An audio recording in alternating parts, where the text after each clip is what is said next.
All right, well, we'll continue with our reading. Next up, we have Gabe Moseley. Gabe Moseley once dreamt of drinking fingernail polish from the skulls of his ancestral enemies.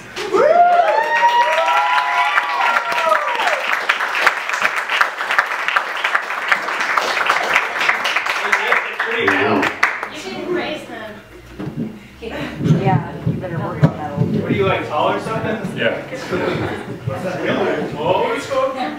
That's not even nearly close enough. Okay. I'm going to read a story that you might read to a child you don't like. It's called The Silent Islands. When the conquistador met the natives of the Silent Islands, he wasn't quite sure what to do.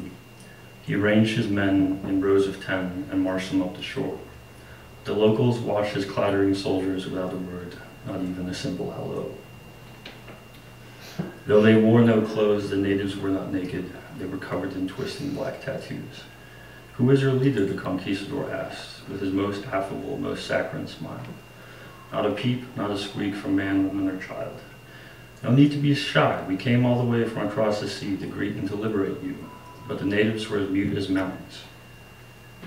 Yanking the rusted chain of the translator, the conquistador pulled his translator into view.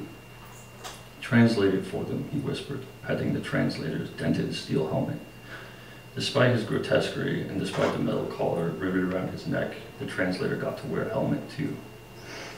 The chain slackened and the translator hobbled up the beach, loping on all fours through the sand. He assailed the natives in every language he knew. He even tried Dutch. But he quickly scraped the bottom of his word barrel. So he showed the conquistador's words through gesture. He mimed and gesticulated salutations and greetings and how-do-you-dos. Then, writhing rhythmically with his twisted body, he sputtered and spat the crashing waves. He whooshed out the howling wind. Never, not ever, has there been a more loving enactment of a transatlantic crossing. He was ecstatic. He grew bolder by the second. He rose valiantly onto his shrunken hind legs and danced out the bloody saga of hierarchy. The natives bore witness to his display with the quiet assurance of those without shadows. But they didn't applaud. They didn't say a word, not even a simple hello. Waves lapped at the shore. The clouds above passed in slow motion, shifting constellations of white. The chain snapped back, choking the translator's throat, yanking him back down to all fours. He looked back over his hump. "What else?" he stammered. "What can I do?" The conquistador's men, you see, were growing restless, their sunburned hands uneasy, fidgeting.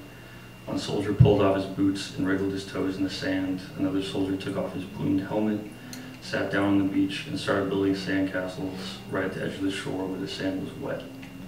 Even Francisco, the old map maker, slipped off his armor, dropped his papers and quills, and turned back towards the ship, wading hesitantly towards the shallows, his pants rolled up above his calves. So the conquistador slid his dagger from his sheath to show them what to do. This one's called The Littlest Murder. In the depths of a bunker beneath a Sonoran desert, a scientist has a test tube full of crows.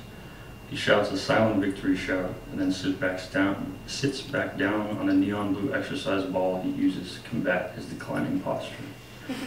He bounces a little despite his best intentions.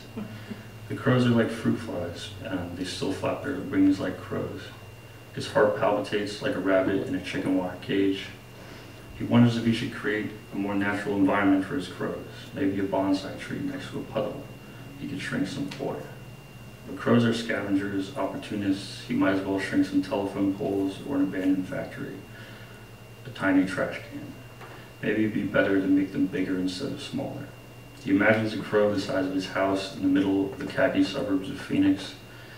He imagines the crow perched on top of his house, staring down at him with window-sized, chasm-black eyes. Bigger crows might be more commercially viable. But maybe, with a little tinkering, small-toed crows could still serve a tactical purpose. He wonders if crows would still be crows if they were white. Surely an albino peacock is not a peacock. He wonders if a group of tiny crows should still be called a murder. He wonders why they fly in a helix pattern, if it's just to avoid the glass walls. He wonders if they've established a shrunken hierarchy. He pulls off the rubber test tube cap, and the crows fly towards the fluorescent sun. Thank you.